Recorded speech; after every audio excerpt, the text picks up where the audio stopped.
સુરતના શિવશક્તિ કાપડ માર્કેટમાં લાગેલી આગ 36 કલાકે કાબૂમાં આવી છે। 2 દિવસ બાદ આગ કાબૂમાં આવી ત્યાં સુધીમાં કરોડો રૂપિયાનું નુકસાન થયું છે। ત્યારે આ આગને કાબૂમાં લેવા ફાયરના કર્મચારીઓએ તનતોડ મહેનત કરી હતી, ખડે પગે ફરજ બજાવી હતી। ત્યારે તારીખ 26 ફેબ્રુઆરીની રાત્રે એક ફાયર ઓફિસર ઇજાગ્રસ્ત થયા હતા। ઇજાગ્રસ્ત ફાયર ઓફિસર જયદીપભાઈ ઈસરાણીએ આગ મામલે ખાસ વાતચીત કરી હતી। ત્યારે આવો સાંભળીએ તેઓ શું કહી રહ્યા છે। સુરતની શિવશક્તિ માર્કેટમાં ભીષણ આગ લાગી હતી। તારીખ 26 ફરવરીના સવારે લાગેલી આગ 27 ફરવરી સાંજ સુધીમાં કાબુ આવી ન હતી। સુરત ફાયર વિભાગના કર્મચારીઓ દ્વારા સતત પાણીનો મારો ચલાવી આગ પર કાબુ મેળવાયો છે। સુરતના ઇતિહાસમાં સૌથી મોટી અને નુકસાનકારક આગમાં કરોડો રૂપિયાનું નુકસાન થયું છે। વેપારીઓનો તમામ મુદ્દામાલ બળીને ખાક થઈ ગયો છે। આ ભીષણ આગને બુઝાવવા માટે સુરત ફાયર વિભાગના કર્મચારીઓ પર પોતાનો જીવ જોખમમાં મૂકીને કામગીરી કરી રહ્યા છે। બેઝમેન્ટથી થઈ ટોપ ફ્લોર સુધી લાગેલી આગમાં ફાયર વિભાગના કર્મચારીઓ ઓક્સિજન માસ્કના આધારે આગમાં હતા અને આગને કઈ રીતે કાબૂમાં લઈ શકાય તે અંગે કામગીરી કરી હતી। આ આગની ઘટનામાં એક ફાયર કર્મચારી ઇજાગ્રસ્ત થઈ ગયા હતા। જયદીપભાઈ ઈસરાની સુરતના માન દરવાજા ફાયર સ્ટેશનમાં ફાયર ઓફિસર તરીકે ફરજ બજાવે છે। ફાયર વિભાગમાં આગનો કોલ મળ્યો એટલે જયદીપભાઈ ઈસરાણી પોતાના ટીમ મેમ્બરો સાથે શિવશક્તિ કાપડ માર્કેટ પહોંચ્યા હતા અને આગ પર પાણીનો મારો ચલાવવાનું શરૂ કર્યું હતું। ત્યારે જયદીપભાઈ ભીષણ આગમાં અંદર ગયા હતા, પરત ફરતી વખતે આગ અને ધુમાડો અને અંધારાના કારણે તેમને ત્યાં કંઈ દેખાયું ન હતું અને અચાનક એક ખાડામાં પડ્યા હતા, જેના કારણે તેમને હાથમાં ઈજાઓ પહોંચી હતી।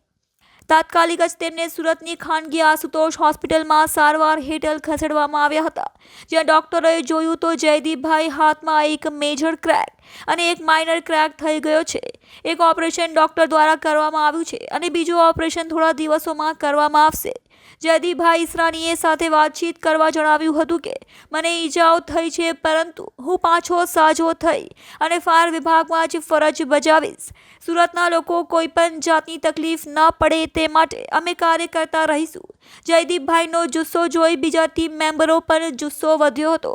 જયદીપભાઈના માતાએ જણાવ્યું હતું કે મારા દીકરાએ ઈજાઓ થઈ છે, પરંતુ કાપડ માર્કેટ સળગતા વેપારીઓને કરોડો રૂપિયાનું નુકસાન થયું છે।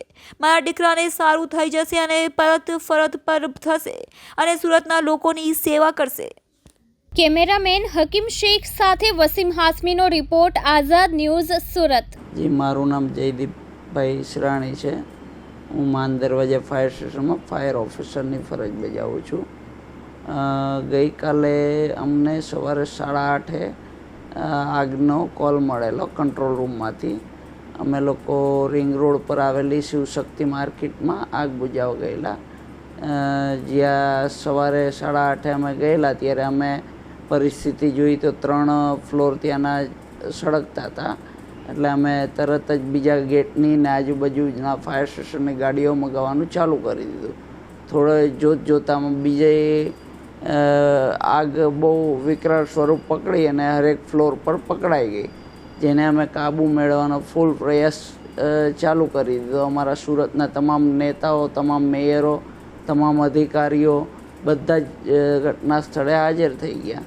અમે રાતે કરીબ 10:30-11 વાગે હું જ્યારે આગની અંદરથી ધુવાણો હતો, ત્યાં બહુ હીટ હતી અને આગ હતી, તો અમને અમારા કંટ્રોલથી આદેશ મળેલો કે બિલ્ડિંગ અત્યારે આપણે બહારે આવી જાઓ। એટલે અમે બહારે બિલ્ડિંગની આવતા હતા અને જેમાં અંધારામાં અને ધુવાણામાં નાનકડી ખાડા જેવું હતું, કુંડી જેવું, જેમાં મારો પગ અંદર ગરી ગયો અને જેના લીધે મારો બધો વજન, હાથનો વજન બધો હાથમાં આવી ગયો એમ, અને મારો હાથમાં 2 ક્રેક થઈ ગયા છે। એક મેજર ક્રેક છે ને એક માઇનર છે, અને આજે સવારે માઇનર ઓપરેશન કરેલું છે અને બાકી આગળ ડૉક્ટર કહે છે તો પછી આગળ મેજર ઓપરેશન એ કરવું પડે અગર જો ઠીક નહીં થાય તો। અને એના સિવાય મારું કહેવું એટલું જ છે કે આજે મને વાગ્યું છે, 2 મહિનાનો રેસ છે, પણ હું જેવો રેસ ખતમ થશે એટલે હું પાછો ફાયર સ્ટેશનમાં મારી જ ગાડીમાં ચડી અને આગળની આના કરતાં મોટી આગ બુઝાવવા માટે રેડી થઈ જઈશ। આ મારું કામ છે, આ મારો ધર્મ છે અને હું આના માટે આ મારું પેશન છે એટલે હું આ કામ કરું છું અને લોકોની સુરતની સલામતી માટે હું આ કામ કરું છું. સાહેબ, હજુ પણ લગભગ 34 થી 36 કલાક થવા આવ્યા છે, હજુ બી ટીમ લાગેલી છે, શું કહેવા માંગો છો? જી હા, 2 દિવસ થઈ ગયા છે. આગ પૂરા 5 માળમાં પકડાઈ ગયેલી છે અને એમાં જે ટેક્સટાઇલ માર્કેટની અંદર કાપડ અને જે મટીરિયલ આવે છે પોલિસ્ટર મટીરિયલ એ સતત કેવું છે કે પેટ્રોલ જેવું છે કે જે વધતું જ જાય છે. એને અમે ગમે એટલું ટ્રાય કરી છીએ. હવે એક લિક્વિડ ફોર્મ તરીકે એ બની ગયું છે કે અંદરથી જે સળગે છે બહારથી એકદમ ઠંડુ થઈ જાય છે. એટલે હવે અમે સતત પાણીનો માર ચાલુ જ રાખેલો છે એની અંદર અને આજ રાત લગીમાં એ આખી સંપૂર્ણ કંટ્રોલમાં એકદમ આવી જશે, જેની પૂરી ખાતરી અમારા કંટ્રોલ રૂમમાંથી મળેલી છે મને. હાલ તો હું તો કાલનો એડમિટ છું, પણ તો બી હું મારા ત્યાંથી મેસેજ લેતા રહું છું.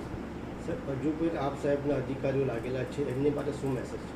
જે મારા તમામ અધિકારીઓ અને મેયર સાહેબ બી ત્યાં હાજર છે, અમારા ડેપ્યુટી કમિશનર બી ત્યાં ઘટના સ્થળે કાલના હાજર છે. બધા એમની ફરજ નિભાવે છે અને એ અમારો ધર્મ છે એટલે અમે અમારો ફરજ નિભાવીએ છીએ.